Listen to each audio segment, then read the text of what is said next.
Welcome to Mom Boss Central. I'm your host, Alexia Hoffman. This podcast is where entrepreneurial moms like you and me come together for real and raw conversations filled with practical tips, genuine stories, and a whole lot of girl power. But it's not just about listening, it's about building a community. If you haven't already, make sure to join at mombosscentral.com. So whether you're sipping on a cup of coffee, pouring yourself a glass of wine, or tuning in on the go, get ready to join the conversation and become part of our supportive Mom Boss Central community. It was a strange transition because that was my 9 to 5 for 10 years. And then COVID hit and my whole world, just like everybody else's, got turned upside down. Yeah. At the time, I didn't think that I could get pregnant. I had past surgeries and some different factors that made me think I wasn't going to be able to ever have kids. So my partner and I decided during COVID, we were going to haul it out to Portland and live on the West Coast and open a food truck and be these super boho-y couple. Yeah, love it. Spoiler alert, 4 days before we left to move, I found out I was pregnant. Oh my gosh.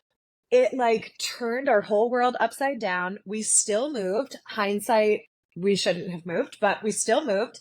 Okay. And ended up coming back about 8 weeks later because we wanted to be closer to family and stuff. So all of that to sort of say, when I got back, and I had my little guy in February of 2022. In May of 2022, we were going through a little bit of a rough time. My partner struggles with some mental health issues. We were new parents. We didn't know our place in parenting at all. And we had a bit of a domestic dispute, which caused me to have him leave the house. And I was here alone with a 3-month-old. And, I know that and I'm sure that some of the other moms listening will know just how scary it is, in and of itself to be a new mom. Yeah. And then to be going through that situation and feeling like I'm going to have to do this alone, really rocketed me into trying to find other ways to make money. Because at the time I was working a remote position, but I was only making $16 an hour. I was working part-time. And I was like, I'm not going to be able to support myself and my son. So when I say I started my business out of desperation, it was like mom mode, mama bear kicked in. And I was like, what can I do to make money? And that's how my business started. Yeah. Wow. That's amazing. And what else I kind of picked up from that is how you have that entrepreneurial spirit even before you knew where it would be. I think there's so many moms that I talk to. It's even before you found what that business was, you're already thinking about doing your food truck and, already in that entrepreneurial mindset. So it's so funny to hear how people, where their journey starts and where they land in regards to business, because I know for me too, it's okay, real estate to this mom boss community. It's okay, it feels it doesn't feel connected, but it so is in getting you where you need to go. So that's so cool. So the way it manifests into different things is a really, really cool thing. Yeah. And how it all kind of gives you experience and that confidence that you need. I feel to be successful, it requires some other ventures along the way that maybe don't always work out. Some people maybe get it on the first go, but I think a majority of us moms, especially, who are trying to juggle all the things, we don't always have success the first go around, or maybe we do, but it's not that fulfilling, passionate success that we're looking for. So if someone's listening and you're in a season where it feels like you're failing or things aren't going as you wanted to, keep that in mind. It could be giving you what you need to find that true passion and getting you closer to that end goal. So talk a little bit more about what it was like to get your business started with a 3-month-old baby and kind of in a emotionally taxing season. Yeah. It's funny because when you think back, it seems like such a blur. From the time I decided, okay, I need to figure something out, to the time that I found virtual assisting as an option, watched all the free videos, took in all the free master classes, made my list of things that I would need to start my business. From that point A to point B, was maybe 2 weeks. And it was Oh, such a blur wow. because I was just in like straight rocket mode. Yeah, Like, definitely. um, but it was, it was surprisingly easy, which is, one of the things that I like for people that might be considering it to know is it actually is really easy to get your online virtual assistant business started. There's very minimal things like, and I didn't know this then, but of course I know it now. Like there's very minimal things that you need. You hear people talking about, I don't start my business because I don't have an office and I'm like, girl, I work in my bed Yeah, currently still, and love it's it. just because of like, we live in a small apartment in Philly and there's just not space for an office. So Yeah, I work in my bedroom and it's like little things like that people are like, oh, well, I need better lighting. I need a ring light. I need this thing. And yeah, I'm like, no, you don't. Like you yeah. can use basically all free programs to get yourself started. And so, yeah, that process was surprisingly easy. That is so cool.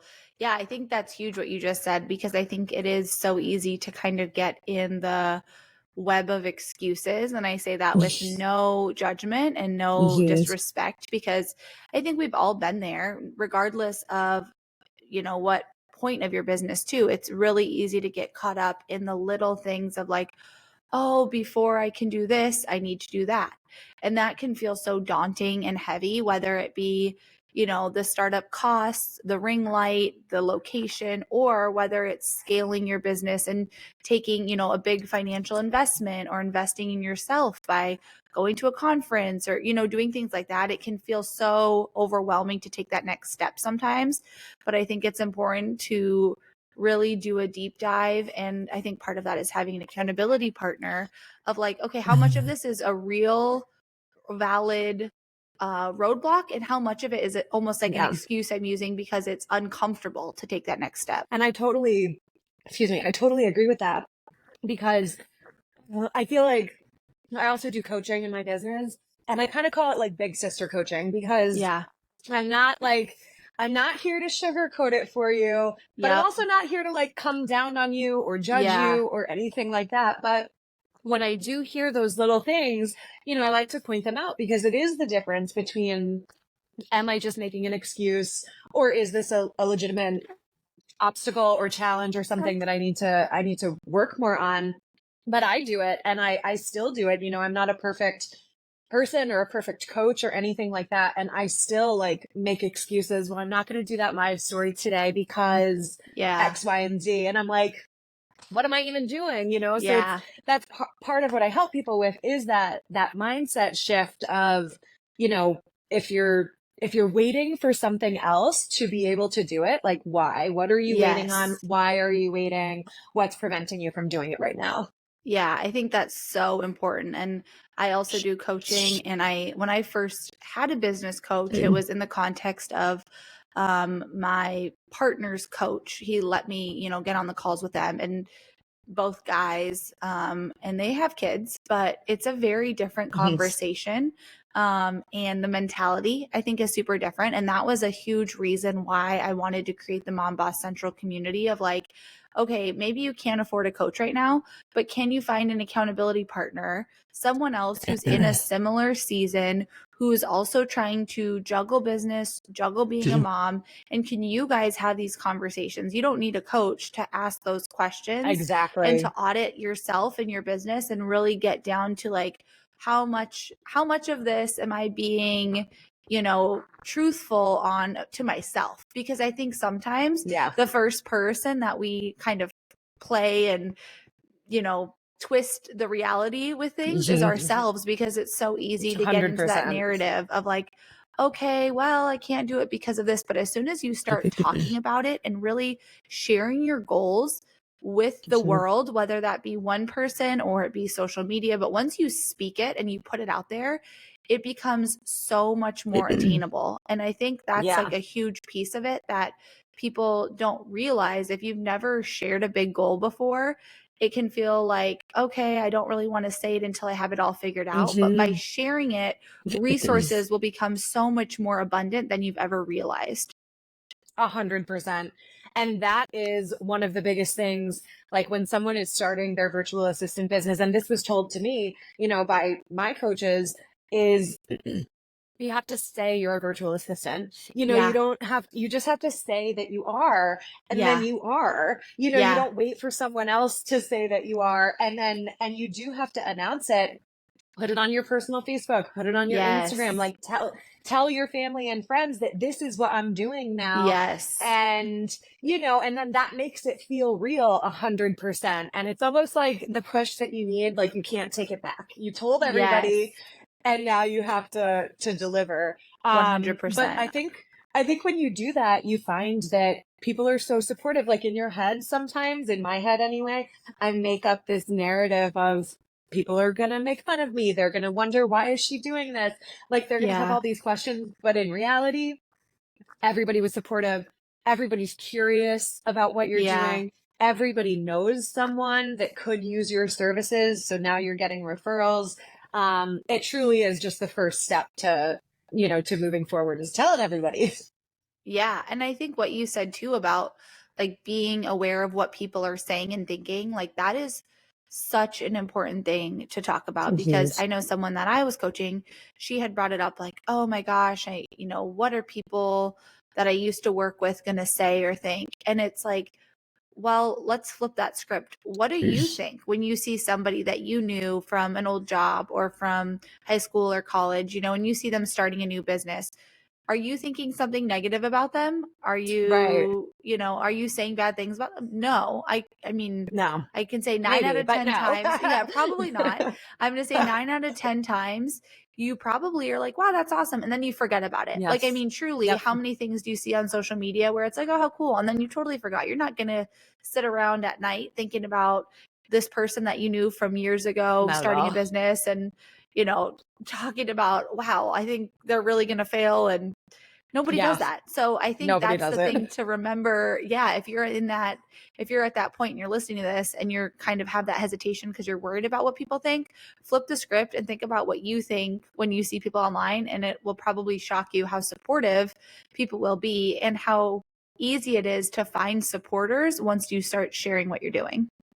Totally agree. And that sort of back to what you were saying about like finding an accountability partner or like doing some networking and stuff. I spent a lot of time in Facebook groups. My students find their clients in Facebook groups. And it's just like, it's not a secret or anything. Everybody knows that Facebook groups are around, but you truly can find so many people that are at the exact same spot as you, one step behind you, one step ahead of you. And you can get to know them. You can have coffee chats. Like you can Yeah. get to know them in real life, and it really helps you Yeah. to not feel like you're doing it all on your own.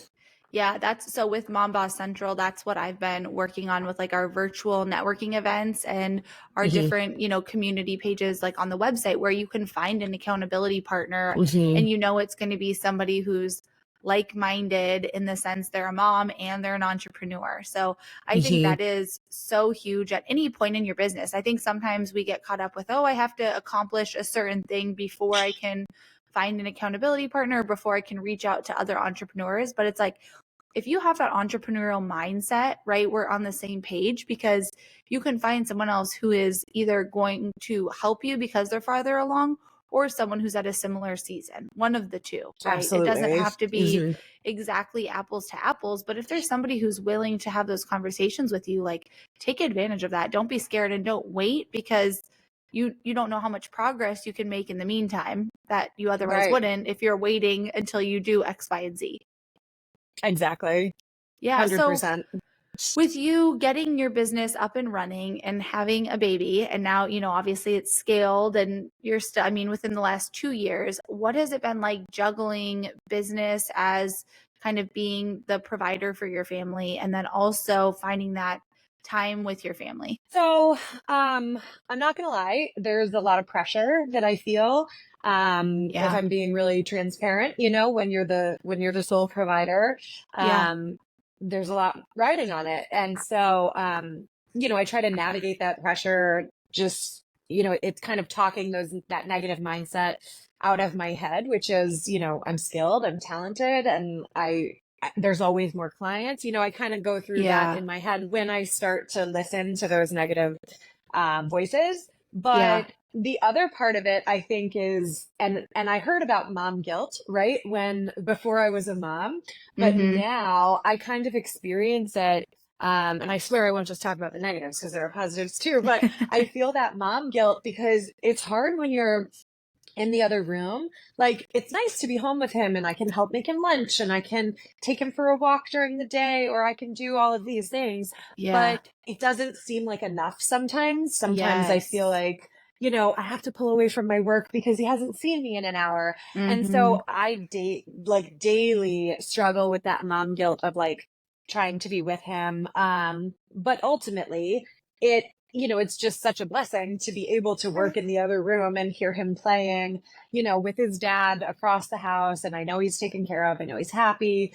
But it weighs on you sometimes because as moms, of course, we're told that like you're supposed to raise the kids and you're supposed to be the caretaker for them, the primary caretaker for them, and you're supposed to do all these things. And it's like Yeah. I'm navigating that balance, which I think a lot of moms probably are. Yeah, definitely. I know what you mean. I felt guilt because I was trying with my twins when they were born. I was trying to work from home. I wasn't getting stuff done.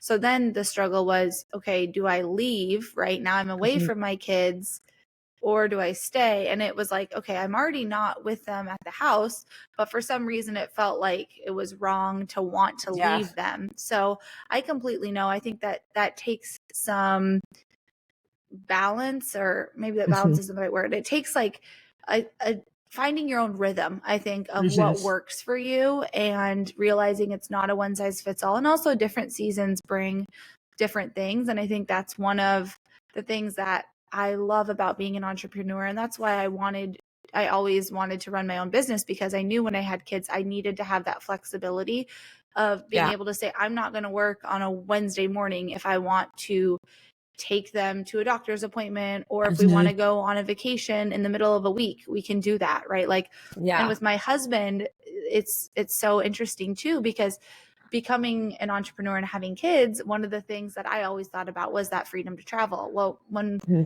we got pregnant, my husband still had a 9 to 5 job. And I was like, you got to quit, because I got plans for us during the week, man. And that doesn't work if you're working somewhere else. So thankfully, he's an entrepreneur now too. And I know not everybody That's has that amazing. flexibility, but that was something for me that I just like love about it. And, with how little our kids are, we're not totally in that season where we're just like taking Mhm. off and traveling a ton. But still, I mean, we have camping trips and a few trips planned this summer and this upcoming weekend. I Yeah. love that freedom that it brings, but it can also be a curse, right? Because it's like, okay, I'm making my hours. I'm taking a week or 2 weeks off. I can totally do that.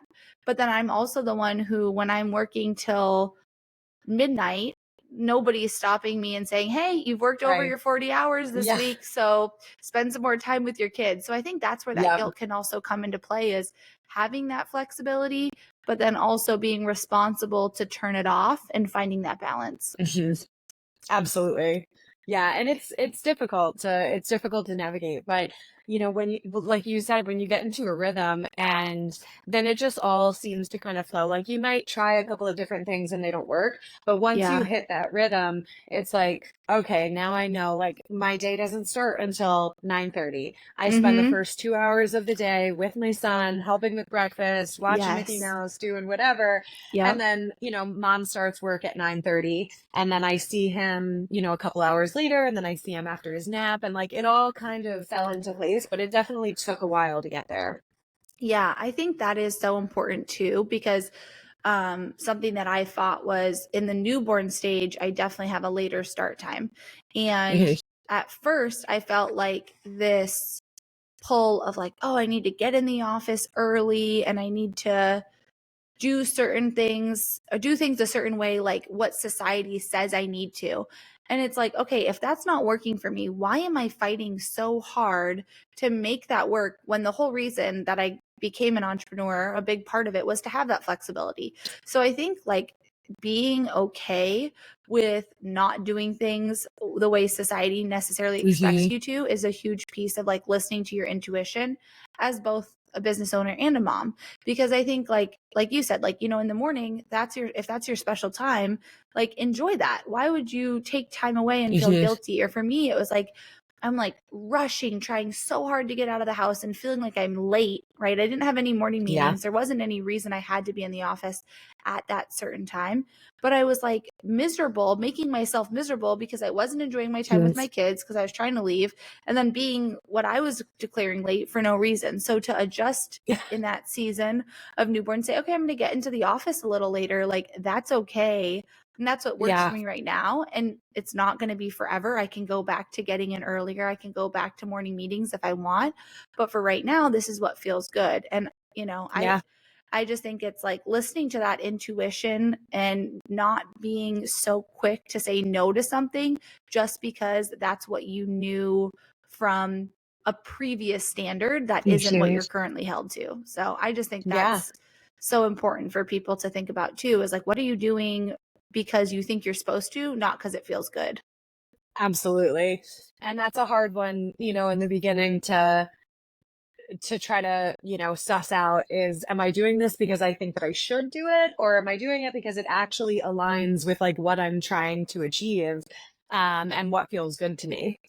Yes. Oh my gosh. That's so good. That's so important. I think somebody listening needed that today. I hope, and I hope that they take it to heart and like really make that change. Another thing for us was like bedtime, like with, you know, my twins are 16 months. And so they don't last well past 7 p.m. most nights. Like that was their hard cutoff. Well, with daylight savings, I was like, okay, I wish they would stay up later. So at night, we're not rushing to do dinner, rushing to do bath, rushing to do bedtime. It's like, I want more of that time because we get home like at 4-ish. So it's like 4 to 7, 3 hours. I mean, it's nice to have that time, but I want more, especially in summer. So when with daylight savings, I'm like, let's try to switch it. Let's keep them on like they're 7 to 7, but it'll actually be like 8 to 8. And like that decision, like has given us so much more freedom, and it feels really good. And, you know, we didn't know if it would work out. And it was something that was like, people say you should have like I've heard people say like, have your kids in bed by 7 or, but it's like, you know, you need to do what works for you. I have friends who their kids go to bed at like 9 or 9:30, but then they wake up at 9 or 9:30. So I think to like, you know, give yourself the ability to try things and see if they work also. Like it's no guarantee. We tried to put them to bed at a different time earlier and it didn't work. It was like they were naturally just 7 was their cutoff. We tried to do a later nap. It didn't work for them. But just like with our kids, how we have to try things and they don't always work and sometimes they do.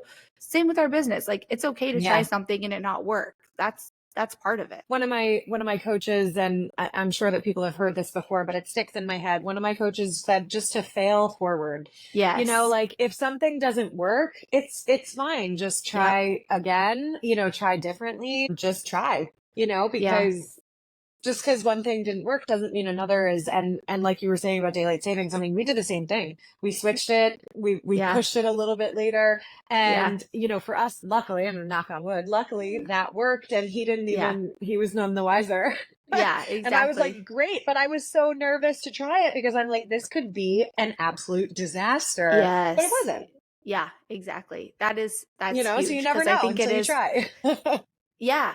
Yeah, I think that's huge. I think like a lot of the times like we don't try something because it's like, oh, like for me anyway, it's like it was so hard to get them on a schedule. Like we're finally in a good rhythm. I don't want to mess it up, but it's like I would rather try it and have it not work out and go back to the way it was. And maybe we have a couple rough nights in between. And it could be the same for business, than to wonder what if and like keep living in a way that's like not authentic. And maybe that sounds like I'm making this little like bedtime thing so out of proportion, but you know what I mean? Like I just think that is so symbolic of like so much of what we do is like living by society's standards that we don't agree with, that don't align with us, don't feel fulfilling. And yet we're still fighting ourselves, trying to make it work because we think we should. And I just think like I'm using the bedtime, I'm using the kids as an example of that. But I think that it's so important to talk about that and to talk about breaking the societal standards that are pushed upon us. Like you were saying, like being a provider and like being a mom and taking care of your kids versus running a business. Like that narrative of, oh, I cannot You tell could you how only do many, one or the other. yeah, or how many people, like Yeah. how often I had the conversation once I had my twins, like, oh, you might not want to work anymore. You might want to stay home with your kids. And to have that like constantly, like reoccurring, asked and brought up. And it's like, okay, I know for a fact when the male counterpart to me in the same business, nobody asked him that 10 times. Nobody said, oh, you had kids and now are you sure you want to still keep Exactly. working? Like that drives me nuts. And it's like, it almost like Yeah. I felt very affirmed in my decision to like not be home full time with my kids. I have the utmost respect for any Mhm. woman that can do that. It's just not in my like skill set. I'm not the best version of myself.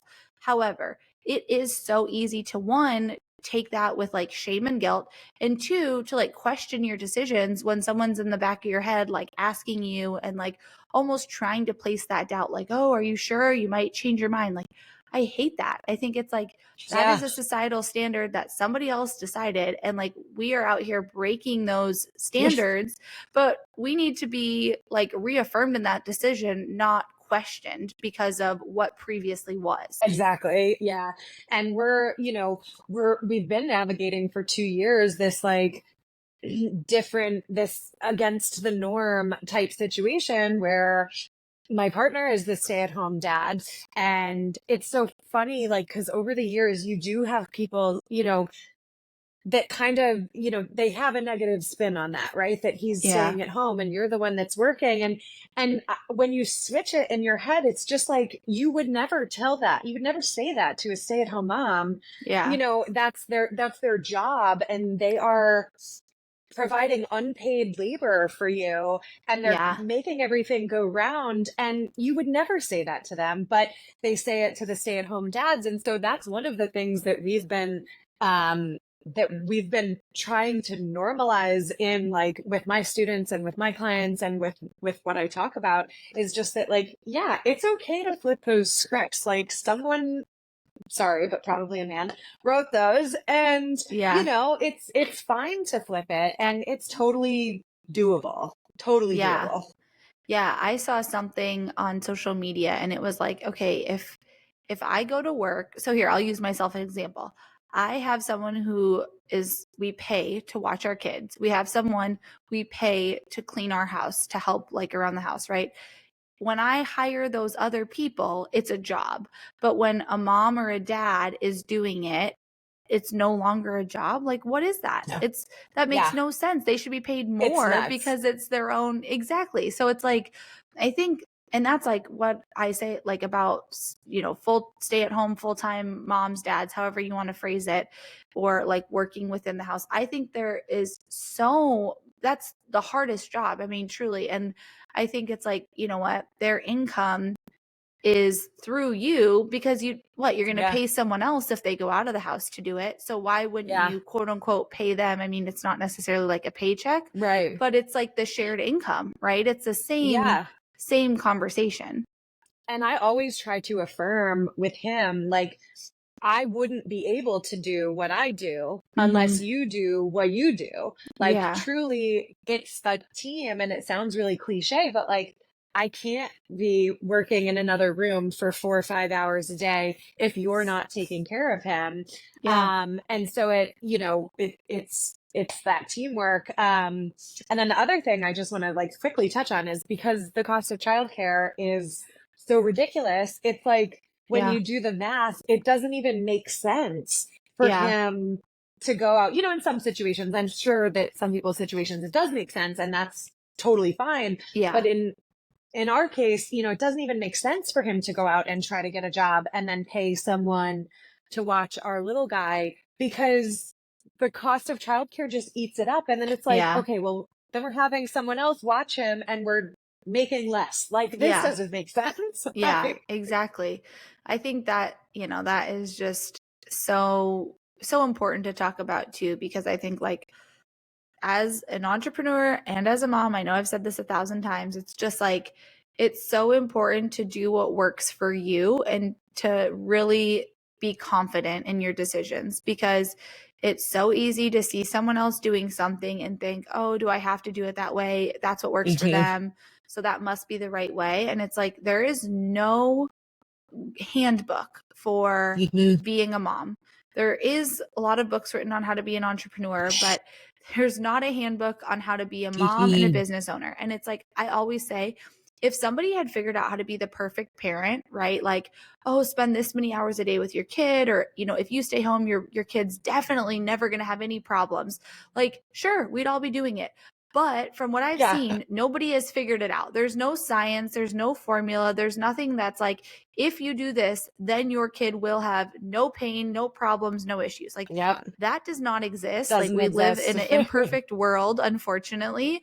And even if you do all the right things, there's still things that could go wrong with your child. I say that in a non-negative way, but I mean, outside factors could still impact your child's upbringing, right? And the flip side is there's kids who have horrible upbringings and less than ideal parents, and they still make it out and they have a great life and they're great people. So I think that's like, for me, something that I always fall back on is when I'm doubting my decisions, it's like, nobody has it figured out. There's no perfect handbook. There's nothing that's like, if I do this, I'm guaranteed to do, you know, I'm guaranteed it's the right way. And I think that we need to remember that, and that we know our kids best. And as long as we're trying to be better, and as long as we're trying to educate ourselves and give our kids the best life, then we're doing the best thing for our family. And that's so important, to be confident in that and to not question, like, am I doing the right thing? Like the mom guilt. If you're feeling the mom guilt, then you're conscious of being a good mom, right? Like someone I was talking to said, if you're feeling mom guilt, you don't have bad intent, because people who have bad intent don't feel the mom guilt. Like they're exclusive. So I think it's like, we need that reminder sometimes of like, we're all doing the best we can. Nobody has an exact science, but we as the mom need to trust our intuition over what we read online or what we see someone else doing that appears to be working on their social media highlight reel. Yeah. And that's that last part, like that's part of the reason that when I talk to new students or potential students or something, you know, I know how I felt when I was starting and I was looking at all these people saying, you know, I'm a 6-figure business owner and I only work 1.5 hours a week or whatever, you know, like you see people donning these like crazy numbers that they're making and hours that they work and stuff. And I was very intimidated by it because I was like, well, that's never going to be me or anything like that. And while it's not me, you know, it's definitely not where I'm at right now, I found enough people that were like me that made it feel really relatable and like it was doable for me. And so that's, you know, that's what I'm trying to tell other moms is like, yeah, if you want to try it, just try it because you have all the skills. That's another thing that, you know, for virtual assistants specifically, and people are like, kind of, what is it? And like, what do you do? And what skills do you need? And I don't have those skills. And I'm like, you totally do. Like as a mom, you don't think about the things that you do on a daily basis. Like your time management is on point. You're scheduling everybody's appointments. You're organizing the meals and the calendars and making sure that everybody has what they need. Like you don't realize the mental checklist that is constantly going on in a mom's brain. And that in and of itself are like the skills that you need to be an awesome VA and be able to start your business. Like that's it. That's all you need. Yeah. That's so huge, because I think there is so much that we do as moms that we discount or that we don't acknowledge as like, wow, this is amazing. Like an example is like the furnace filters in our house. Like I forgot to order furnace filters and I'm like giving myself a hard time about it. Or not furnace filters, like the whole house water filters. And I'm like giving myself a hard time. And I'm like, you know what? I'm managing a lot. Like I remembered we needed groceries this week. I remembered like to feed my children, to bathe my children. That's something like my husband is never going to suggest my kids need a bath ever. Right. So if I don't say they need a bath, they don't get bathed pretty much. So it's like, you know, those things that we're doing that we're not giving ourselves enough credit for. And then when we forget one thing, it's like, we're so quick to be hard on ourselves. Like, oh, how could I, like, for me, I'm like, oh, how could I like be so stupid to like forget that? And it's like, nope, like I've been working so hard to like take a breath and like have that conversation. Like, what would I tell my friend? Like, okay, you're doing so much. It's okay, you forgot one little thing. And like the doctor's appointments, all the things that go unnoticed and like unrecognized just because we're so used to doing them. It's like those are skills that we have. Like those are things that we're doing that give us these unique skill sets that help us be more successful in our businesses. And I think that's so important to acknowledge. And I think that is the difference too, where like I have nothing against like women who aren't moms in business, right? I was in business before I was a mom, but I do think becoming a mom changed my mindset around business. And I think we are a unique group, which is why I created this community, because I was like, I think the business space is one thing all in its own, right? Men and women in business, it's its own thing. Then you go into women in business, which is closer, right? But it still doesn't encapsulate all that we're doing as a mom. And I think before I had kids, I didn't realize how much more as a mom is required of me, whether it's a sleepless night, whether it's stopping work to take my kids to the doctors, whatever it is. It's like I'm doing so much more than just when I was a woman in business, because I have all these other responsibilities that are expected of me that nobody talks about. Like when you're getting ready to have kids, at least for me, nobody's like, okay, and now you're going to be responsible for managing bedtimes and sleepless nights and bath times and doctor's appointments and groceries and making sure you have enough Tylenol if they get sick and knowing where the thermometer is and breastfeeding. I mean, all the things that I was doing, nobody, and nobody talks about those little things. I mean, they talk about the big things and like you hear about, oh, sleepless nights and the big things, but there's so much more that we're doing that every day we're like not even aware of unless someone stops and says like, hey, you did a good job. Like you got your kids dressed this morning and they made it to daycare, or